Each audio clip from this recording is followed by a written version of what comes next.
प्रिय साथियों, स्वागत है आप सभी का इंग्लिश विद संजीव सर में। मेरा नाम है संजीव राठौर और मैं आपके लिए लेकर आया हूं CHSL का कंप्लीट पैकेज यूट्यूब पर।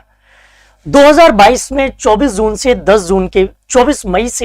10 जून के बीच में जितने भी एग्जाम्स हुए उन सभी एग्जाम्स में इंग्लिश के पूछे गए सारे सेट्स मैं आपको कराने वाला हूं इस क्लास में। आज सारे नहीं कराऊंगा, एक एक दो, कभी एक करा दिया, कभी दो करा दिया, कभी 4 करा दिए, कभी 5 करा दिए, ऐसे करके सारे सेट्स आपको करा दिए जाएंगे। अब आपकी जिम्मेदारी है कि जो भी सेट्स आपको कराए जाएं, जहां से भी नई चीज आपको देखने को मिले उसे कंप्लीट पढ़ें। इसके अलावा इसी चैनल पर मैंने आपके लिए अनाउंस की है 5 फ्री क्लासेस जो सिर्फ और सिर्फ CHSL के स्टूडेंट्स के लिए हैं। ये वीडियो कल गया था 5 से 7 मिनट का, जाकर के जरूर देखना ताकि आप अपने समय के अकॉर्डिंग, अपने अवेलेबिलिटी के अकॉर्डिंग क्लासेस को देख सकें। अगर हम बात करें 24 जून के हुए CHSL के पेपर में क्वेश्चंस की, तो आपके सामने है आज का पहला question. Rahul sings very sweet when he is in a good mood. ये सवाल तो एक है लेकिन इससे कॉन्सेप्ट 2 निकल कर आएंगे। राहुल गाना अच्छा गाता है जब वो अच्छे मूड में होता है। अब यहां पर ये जो स्वीट आया, स्वीट का मतलब है मीठा, लेकिन यहां बताया गया कि गाना मीठा नहीं गाता है, गाना मीठे तरीके से गाता है। अगर आप यहां पर स्वीट की बात करोगे तो स्वीट का मतलब है मीठा, और अगर हम इसको स्वीटली कर दें तो इसका मतलब होता है मीठे तरीके से या बहुत अच्छे तरीके से, बहुत शानदार तरीके से। तो गाना गाने का तरीका बताया गया है, ना कि गाना अच्छा बताया गया है। अब तरीके की बात करेंगे तो हमें चाहिए एडवर्ब ऑफ मैनर। अगर हम तरीके की ही बात करेंगे तो हमें चाहिए एडवर्ब ऑफ मैनर, और स्वीटली एडवर्ब ऑफ मैनर है। सवाल उठता है स्वीट क्या है? स्वीट अपने आप में एडजेक्टिव होगा। क्या होगा? एडजेक्टिव।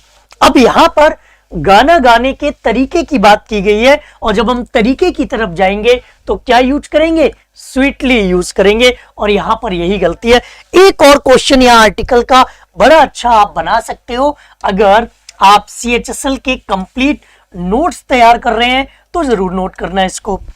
आप जब भी देखें इन अ गुड मूड या in a bad mood, in a good mood और इन आ बैड मूड, ये फिक्स फ्रेज हैं, इनका यूज किया जाता है। कई बार इनको बिना आर्टिकल के पूछ लिया जाता है, तो इस चीज को भी ध्यान रखना। जब गुड मूड और बैड मूड की बात की जाएगी तो उनके साथ आर्टिकल भी हम यूज करते हैं। नेक्स्ट क्वेश्चन आपकी स्क्रीन पर। माई grandfather was a farmer and he 3 acres of land cultivated, advanced, grown, cultured. आप देख रहे हैं CHSL के 42 सेट का पहला सेट। ये पेपर आपके 24 जून 2022 से लेकर के 10 जून 2022 के बीच में हुए थे। उनके कंप्लीट सॉल्यूशन को मैं आपके सामने लेकर आया हूं। कमेंट भी कर दीजिएगा। एक्चुअली मैं जयपुर में हूं और जयपुर में मेरे साथ में वॉइस से ही नहीं है। सिर्फ एक स्टूडेंट को अगर वॉइस से ही नहीं है तो उसकी तरफ से कोई दिक्कत होगी। मैं एक बार चेक कर लेता हूं। तरफ से कोई दिक्कत होगी, मैं एक बार चेक कर लेता हूं। सही है, कोई दिक्कत होगी, वॉइस सही है, वॉइस में कोई दिक्कत नहीं है। बाकी अगर छोटा मोटा कोई इशू है तो प्लीज मैनेज कर लीजिए, क्योंकि जयपुर में हूं मैं, अपने स्टूडियो पहुंच जाएंगे तो ये सारी प्रॉब्लम्स आपकी सॉल्व हो जाएंगी। अगर छोटी मोटी दिक्कत है तो, वैसे तो है नहीं है, तो मैनेज कर लीजिए, ठीक है। चलो इसमें देखो, पापा जी किसान हैं और किसान क्या करेगा? खेत को जोतेगा, खेत में फसल उगाएगा, और उसके लिए यूज करते हैं कल्टीवेट के। कल्टीवेटेड का मतलब होता है फसल उगाना या उत्पादन करना। ये सिर्फ फसल के लिए यूज होता है ना, आपको उत्पादन की तो प्रोड्यूस भी होती है, उसकी बात मैं नहीं कर रहा। एडवांस नहीं, ग्रोन का मतलब होता है तरक्की करना, बढ़ना, बढ़ोतरी करना। या तो हम कहेंगे तरक्की करना, या हम कहेंगे बढ़ोतरी, या हम कहेंगे किसी चीज का बढ़ना। और कल्चर्ड की बात करें तो कल्चर होता है हम जब संस्कारों की बात करते हैं, पलने बढ़ने की बात करते हैं, उसके लिए यूज करते हैं। नेक्स्ट, लूज योर टच यह आपका एक इडियम है, जरा इसका ध्यान दो। Doing someone A favour in hope that the favour will be return, किसी का फेवर इस उम्मीद में करो कि वापस में भी आपको फेवर मिलेगा, वापस में भी आपको कुछ मिलेगा। To be pass from one person to another, एक से दूसरे स्थान तक पहुंच जाना। व्यक्ति not being as successful as previously, जैसे आप पहले सक्सेस थे उतने अब नहीं रहे। Something being very difficult to find, कोई चीज ढूंढने के लिए बहुत डिफिकल्ट हो, तो सही जवाब है कि जितने सफल आप पहले थे अब आप उतने सफल नहीं रहे, तो उसके लिए यूज करते हैं इडियम है नॉट योर टच, मीनिंग है not being as successful as previously, जितने सफल आप पहले थे उतने सफल अब आप नहीं रहे। बात करते हैं नेक्स्ट क्वेश्चन की। She had resign from the post before he apologise, अब इस सेंटेंस के किसी पार्ट में गलती हो सकती है। सी हैड रिजाइन में गलती है, ही अपोलोजाइज्ड में गलती है, पोस्ट बिफोर में गलती है, या फ्रॉम द में गलती है। आपको मैंने रिफ्लेक्सिव प्रोनाउन पढ़ाया है, लिखाया है, नोट्स बनवाए हैं, और आपको पता होगा कि जब भी हम रिजाइन की बात करते हैं, जब भी हम अवेल की बात करते हैं, इंजॉय की बात करते हैं, एब्सेंट की बात करते हैं, प्रेजेंट की बात करते हैं, एक्सर्ट की बात करते हैं, ये कुछ ऐसे वर्ब हैं जिनके बाद 100% आपको रिफ्लेक्सिव प्रोनाउन का यूज करना होगा। 100% आपको किसका यूज करना है? रिफ्लेक्सिव प्रोनाउन का यूज करना है। तो देखो यहां पर रिजाइन के साथ में हिमसेल्फ भी आना चाहिए, तो ये पार्ट आपका अधूरा। सी हैड रिजाइंड हिमसेल्फ होना चाहिए था, सॉरी हरसेल्फ। सी है तो सी का रिफ्लेक्सिव क्या बनता है? Herself. She had resigned herself हो जाएगा। कमेंट करते रहिए, एक्चुअली यहाँ पे मोबाइल में देखने पड़ते हैं कमेंट्स, कभी कभी वॉइस सही नहीं आ रही तो मैनेज कर लीजिए, ये स्टूडियो का दिक्कत होगा, ठीक है। अब अगर किसी से सही कराएंगे तो अपनी क्लास बीच में रुक जाएगी, ठीक है, इसलिए आप थोड़ा सा मैनेज कर लो, जो भी दिक्कत है उसको मैनेज कर लो। क्लास को बहुत लंबा नहीं रखेंगे, छोटा कर लेंगे, खुश। अगला क्वेश्चन है बेफलमेंट, और बेफलमेंट का आपको बताना है कि इसका सेम वर्ड क्या होगा। ऑप्शन है कंफ्यूजन, प्लेजर, क्लैरिटी और क्लीनलीनेस। कौन सा वर्ड बेफल का सेम वर्ड बनेगा? बेफल और पजल लगभग एक जैसे प्रोनाउंसिएशन है और एक जैसे मीनिंग भी है, जिसका मतलब होता है जब हम किसी कंफ्यूजन में फंस जाते हैं, जब हम किसी परेशानी में फंस जाते हैं, जब हम दुविधा में फंस जाते हैं।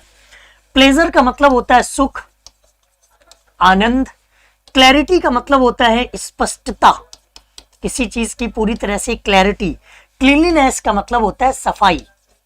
ये घर परिवार में एक आदत की तरह यूज करते हैं। नेक्स्ट आपके सामने है प्रेज का आपको अपोजिट बताना है। आप देख रहे हो 24 मई 2022 को CHSL का फर्स्ट शिफ्ट का पेपर, इंग्लिश का कंप्लीट सॉल्यूशन, और आपको सारे पेपर की सॉल्यूशन में करा दूंगा। तो इसमें देखो प्रेज का मतलब होता है तारीफ, हमें चाहिए इसका अपोजिट, क्या हो जाएगा?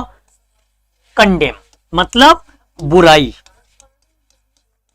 निंदा, सेलिब्रेट, जश्न मनाना। हेल की बात करें, हेल समझते हो ना?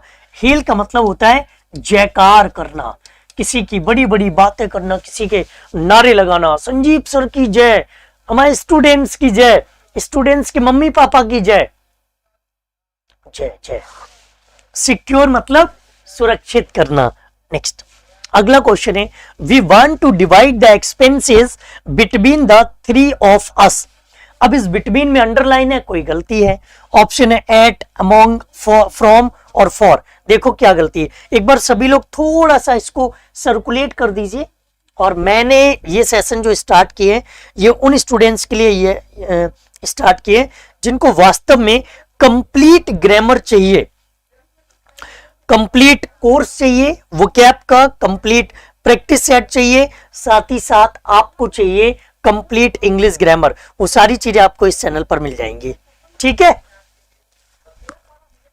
बीच बीच में मैं कमेंट देख लेता हूं आपके, ताकि कोई दिक्कत ना हो। अब 3 की बात कर दी गई है, 3 के लिए बिटवीन तो आता नहीं है, बिटवीन तो जनरली हम 2 के लिए करते हैं, तो 3 के लिए किसका यूज करते हैं? अमंग का यूज करते हैं। एट वंस एल्बो एक इडियम है, इसका मीनिंग क्या होगा? Next to someone, far away, strong grip या स्ट्रॉन्ग बॉन्ड। लव वर्ड्स देखे हैं ना, कोहनी में कोहनी डाल के चलते हैं, देखे ना लोग कोहनी में कोहनी। अब कोई है नहीं, किसको बुलाऊं? यहाँ संदीप सर भी क्लास ले रहे हैं। कोहनी में कोहनी डाल के लोग फिर घूमते हैं पार्कों में, सड़कों पे, शॉपिंग करने जाते हैं, हिल स्टेशंस पे जाते हैं, तो वही कहानी है। एट वंस एल्बो, अगर कोई आपके एल्बो के पास है, करीब है, इसका मतलब वो आपके बिल्कुल करीब है, आपके बगल में बैठा है। तू मेरे अगल बगल है, ऐसा एक गाना है, सुना है ना? उसी टाइप की सिचुएशन बन जाती है। तो नेक्स्ट टू समवन मतलब तू मेरे अगल बगल है, वो वाली सिचुएशन है। Next, confront. कॉन्फ्रंट का आपको बताना है same word, mingle, conceal, challenge या स्कीम। कौन सा वर्ड आप यहां यूज करेंगे कॉन्फ्रंट के सेम वर्ड के रूप में? थोड़ा सा शेयर करो भाई, अगर अच्छा लग रहा हो तो थोड़ा सा एक बार शेयर करो, कोशिश करो। कॉन्फ्रंट का मतलब होता है किसी का सामना करना, किसी को चुनौती देना, किसी का सामना करना, किसी को चुनौती देना। अब चुनौती देने का क्या आ गया? चैलेंज। मिंगल, सिंगल का अपोजिट होता है मिंगल। मिंगल मतलब मिलजुल कर। कोई इंसान सिंगल है तो मतलब अकेला है, तन्हा है। रोते रोते, ऐसा कोई गाना है, अब गाना नहीं गाएंगे। कंसील मतलब हाइड, छिपाना। स्कीम मतलब योजना, आप लोग जानते हो।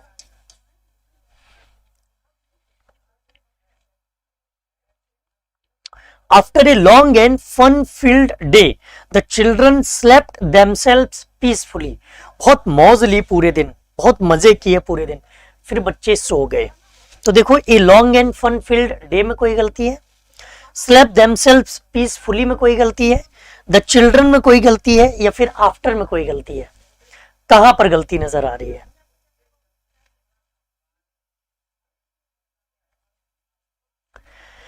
आप सब लोग ध्यान रखो, स्लीप और वीप के बाद कभी रिफ्लेक्सिव प्रोनाउन नहीं आता है। स्लीप हुआ, बीप हुआ, turn, hide, qualify, run, laugh, इनके साथ कभी रिफ्लेक्सिव प्रोनाउन का यूज नहीं होता है। तो ये देमसेल्व्स यहां पर नहीं आएगा। ये देमसेल्व्स कैसा है? गलत है यहां पे। नेक्स्ट, आगे है select the incorrectly spelled word. इसमें से कोई एक स्पेलिंग गलत है, वो गलत स्पेलिंग आपको पता लगानी है। क्या वो लग्जरियस गलत है? हे भगवान, इतना आसान क्वेश्चन। जुडिशियल सही है, जेलस सही है, इनोसेंट सही है, तुम ही हो जो गलत हो। लग्जरियस की सही स्पेलिंग बच्चा बच्चा जानता है, सब जानते हैं कि लग्जरियस की सही स्पेलिंग क्या होती है। नेक्स्ट है, Geeta is doubtful about getting hired as she is inexperienced at his job. Geeta अपनी जॉब में इनएक्सपीरियंस्ड है, अब उसे डाउट है कि पता नहीं उसको हायर किया जाएगा या नहीं किया जाएगा, पता नहीं कोई उसे हायर करेगा या नहीं करेगा। देखो और जवाब दो। जब कोई अपनी जॉब में पहले से उस काम को नहीं कर रखा होता है तो उसके लिए एक वर्ड यूज करते हैं नोवाइस। नोवाइस का मतलब न्यू कमर। कभी आपने जॉब के लिए इनएक्सपीरियंस नहीं सुना होगा, न्यू कमर और फ्रेशर ऐसा वर्ड सुना होगा। अगर यहां पर फ्रेशर ऑप्शन होता सबसे पहले हम उसके साथ ही जाते। इन तीनों का मतलब है अनुभवी। एज का मीनिंग भी वही है, प्रोफेशनल का मीनिंग भी वही है, एक्सपर्ट का मीनिंग भी वही है। नोवाइस का मतलब है नौसिखिया, कि उसने इस काम को पहले कभी किया ही नहीं है। Parts of a sentence are given below in jumbled order. ये आपकी दुनिया है, इसे इसके ऑप्शन कहां गए भाई? कहाँ है रे ऑप्शन, कहाँ है रे ऑप्शन, कहाँ है ऑप्शन, ऑप्शन नहीं है। चलो ऐसे ही बनाते हैं। Doctor APJ Abdul Kalam noun है, ये ऑब्वियसली पहला होगा। Doctor APJ Abdul Kalam former president of India is credible with saying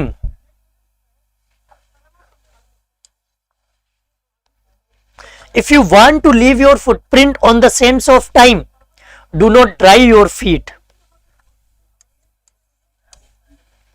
उनकी एक कहानी है, if you want to leave your footprint on the sense of time, समय के चक्र पर, समय के रथ पर अगर अपने पैर जमाना चाहते हो, अपने निशान छोड़ना चाहते हो, तो अपने पैरों को कभी रोको मत। मतलब अगर जिंदगी में तरक्की करना चाहते हो तो कभी रुको मत, बस आगे ही बढ़ते जाओ।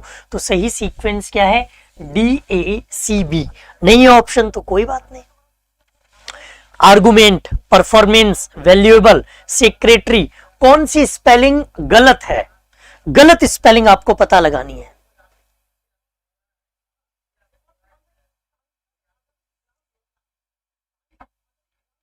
गलत स्पेलिंग कमेंट्स में देख सकता हूं, अब देख सकता हूं मैं आपके कमेंट्स,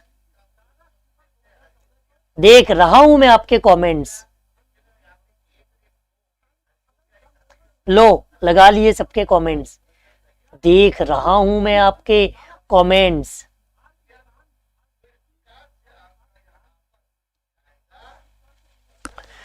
इनकरेक्टली स्पेल्ड। परफॉर्मेंस तो ठीक है, वैल्यूएबल भी ठीक है, सेक्रेटरी भी ठीक है। आर्गुमेंट में ARGUMENT ये है argument. The writer declares that children of their childhood is a criminal act. Robbing, robbed, rob, to rob, कौन सा वर्ड सही है? द राइटर डिक्लेयर्स दैट, अगर बचपन में चुट्टा रहे हो तो अभी भी चोरी करोगे। चोरी चोरी होती है। तो अब चिल्ड्रन है नाउन, नाउन से पहले चाहिए एडजेक्टिव। रॉब और टू रॉब तो एडजेक्टिव नहीं है। रॉब्ड चिल्ड्रन, इसका मतलब हो जाएगा चोरी किए हुए बच्चे। तो रॉबिंग चिल्ड्रन, जो चोर हैं, चोरी करने वाले लोग। जैसे दौड़ते हुए खिलाड़ी कहोगे तो क्या बोलोगे? रनिंग प्लेयर्स कहोगे। अगर दौड़ते हुए खिलाड़ी की बात करोगे तो रनिंग प्लेयर्स करोगे। इसी तरह चोरी करते हुए बच्चे कहोगे तो रॉबिंग चिल्ड्रन कहोगे, न कि रॉब्ड चिल्ड्रन। अब जैसे आपने बोला ब्रोकन हार्ट, इसका मतलब क्या है? कि इनका दिल टूटा हुआ है, इनका दिल टूटा ही हुआ है ना। तो रॉबिंग ज्यादा सही है। एक बार फिर मैं आपके कमेंट्स देख लेता हूं, ठीक है। नेक्स्ट, अगला क्वेश्चन, डेट्रीमेंटल का अपोजिट देना है कि डेट्रीमेंटल का अपोजिट क्या होगा। ऑप्शन है baseless, harmless, senseless, meaningless. Antonym चाहिए इसका।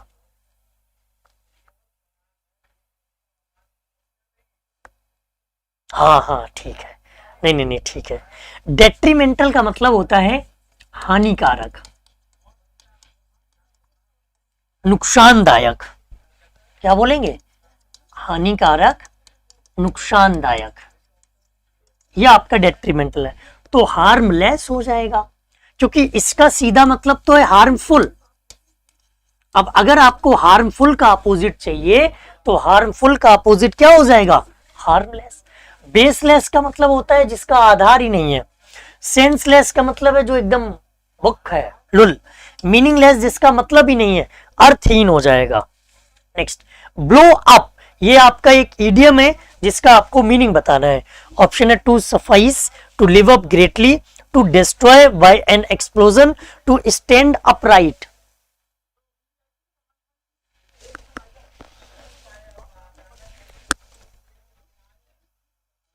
हेलो, क्या है? कौन हेलो कर रहा भाई? हेलो।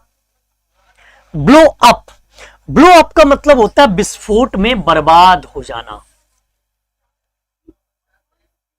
नहीं बोलेंगे। ब्लो अप का मतलब क्या है? विस्फोट में बर्बाद हो गए आप। विस्फोट हुआ और तितर बितर हो गए। सफाइस, दबाना नहीं, ग्रेटली भी नहीं, अपराइट भी नहीं। नेक्स्ट, ड्वार्फ का अपोजिट क्या होगा? ऑप्शन है मीजरेबल, मीडियम, टाइनी और जाइंट। देखो क्या होगा सही जवाब।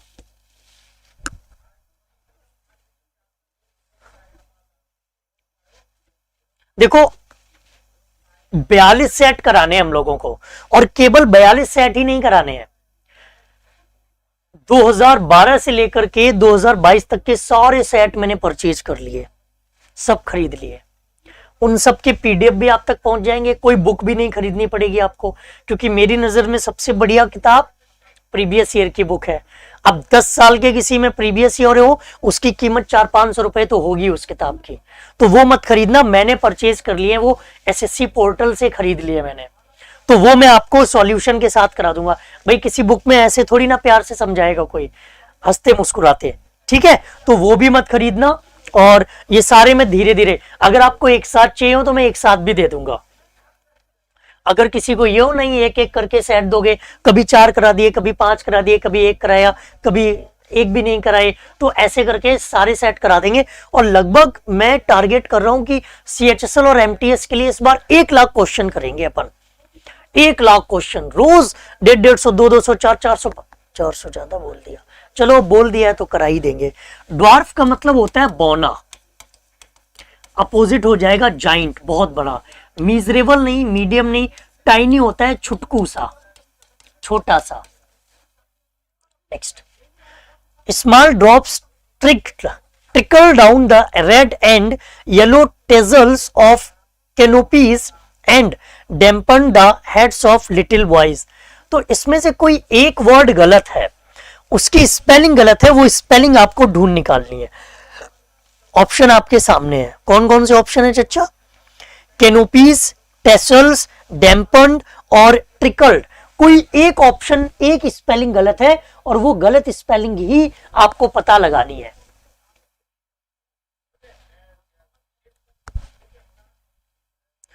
रोते रोते यूं ही रात गुजर जाती है, गाना नहीं गाना है।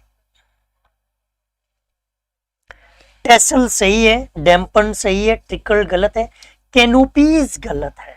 कैनोपीज की स्पेलिंग क्या होती है सही? सही स्पेलिंग कोई कमेंट करेगा? कैनोपीज की सही स्पेलिंग,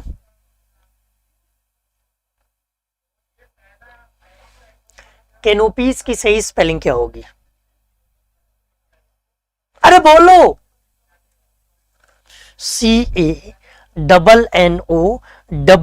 CANNOPPIES।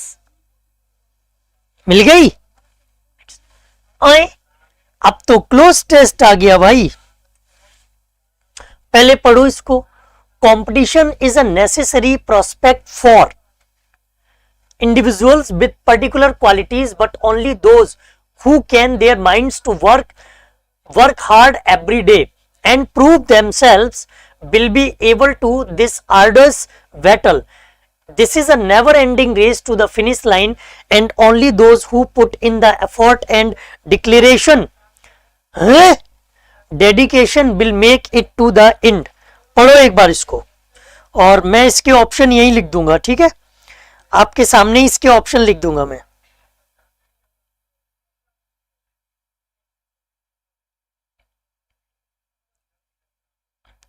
ऑप्शन लिख दूं एक एक करके? हाय भगवान, इतने खतरनाक ऑप्शन है भाई, बहुत खतरनाक ऑप्शन है, नहीं लिख पाएंगे, नहीं लिख पाएंगे। इसकी प्रैक्टिस खुद करोगे? नहीं हो पाएंगे, इनके ऑप्शन नहीं लिख पाएंगे। पहला ऑप्शन डिस्टिंग्विश्ड, अरे यार आसान है, कौन सी वर्ब की फॉर्म यूज करोगे? डिस्टिंग्विश, डिस्टिंग्विशेस, डिस्टिंग्विशिंग और डिस्टिंग्विश। क्या यूज करोगे यहां पर? फॉर प्रपोजिशन, प्रपोजिशन के बाद क्या आता है? जेरंड। क्या आ जाएगा? डिस्टिंग्विशिंग आ जाएगा। हो गया, हो गया, हो गया। मेरा मोबाइल अच्छा है, 1+ का है। 1+ मतलब वो एक कंपनी है ना, 1+, जिसे आप लोग 1+ कहते हो। मेरी इंग्लिश वीक है तो हम 1+ कहते हैं, हिंदी में बोलते हैं। ठीक है भाई। फॉर क्या है? फॉर तो प्रेपोजिशन है। प्रेपोजिशन के बाद हमें जेरंड चाहिए। जेरंड चाहिए तो क्या आ जाएगा? डिस्टिंग्विशिंग आ जाएगा। आगे पढ़ो। Competition is a necessary prospect for distinguishing individuals with particular qualities, but only those who can their minds to work, जो अपने माइंड्स को तैयार कर सकते हैं। Get, divert, made, put, इसको तो लिख सकते हैं, आसान है। Get idea, divert, put और make, कौन सा ऑप्शन यूज करोगे? देखो, हाँ है मेरी इंग्लिश वीक, क्या कर लोगे? बचपन में मैं हिंदी मीडियम स्कूल में पढ़ा हूं, तो अगर मेरी इंग्लिश वीक है तो इसमें मेरा गुनाह नहीं है, मेरा दोष नहीं है। मुझे इंग्लिश मीडियम में पढ़ना चाहिए था। But only those who can their mind to work, work hard every day. अगर डाइवर्ट कर दोगे तो हार्ड वर्क कैसे करोगे? Put their minds to work, अपने मन को, अपने दिमाग को काम में लगा के रखो। अगर वो डाइवर्ट कर लेंगे, अगर वो डाइवर्ट कर लेंगे तो हार्ड वर्क कैसे करेंगे? नहीं कर पाएंगे ना।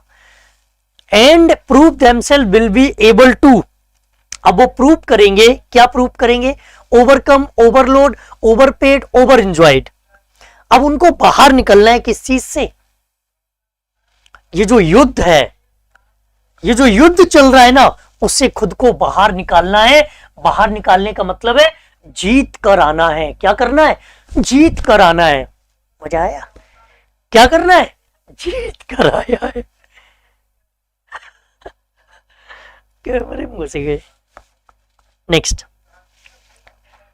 It is a never ending race to the finish line and only those who put in the effort and dedication will make it to the end. The outcome of any exam does not on the last day. सही कह रहे हैं, last day की मेहनत पर थोड़ी ना depend करता है।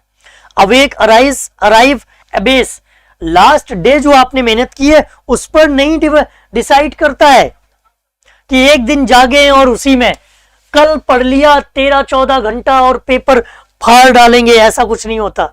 ये सब फालतू की चीजें हैं, बेकार की चीजें हैं। During your paper your success is ensured.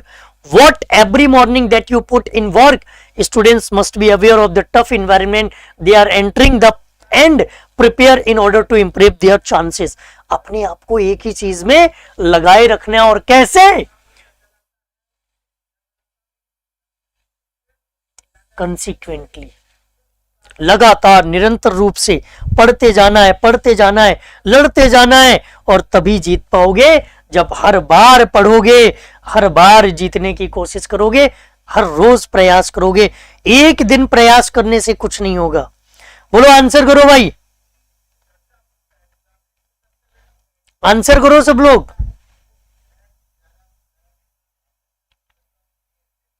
ठीक है, सही है। तो ये तो आज तो मैंने केवल एक ही सेट कराया है, लेकिन रोज ऐसा नहीं कराऊंगा। मैं नंबर ऑफ सेट्स बढ़ा दूंगा आपके लिए। हुआ? ठीक है, कमेंट करो एक बार, नंबर ऑफ सेट्स बढ़ा दूंगा मैं आपके लिए। ठीक है, नंबर ऑफ सेट्स बढ़ा देंगे।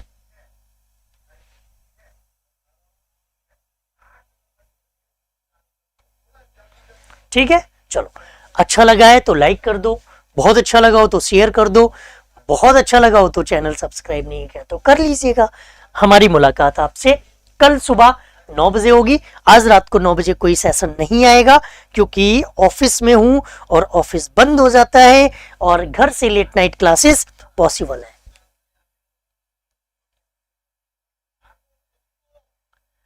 अच्छा, 1-2 दे दिया करें, ठीक है, 1-2 दे दिया करेंगे। ग्रामर 6 बजे ही होगी। अभी मैं यहाँ जयपुर में हूँ, कानपुर पहुंच जाऊं फिर तीनों क्लास आपकी रेगुलर हो जाएंगी। मेरे को एक बार कानपुर पहुंच जाने दीजिए, फिर तीनों क्लास आपकी एक साथ शुरू कर देंगे, ठीक है। अभी जयपुर में हूं। चलो, थैंक यू।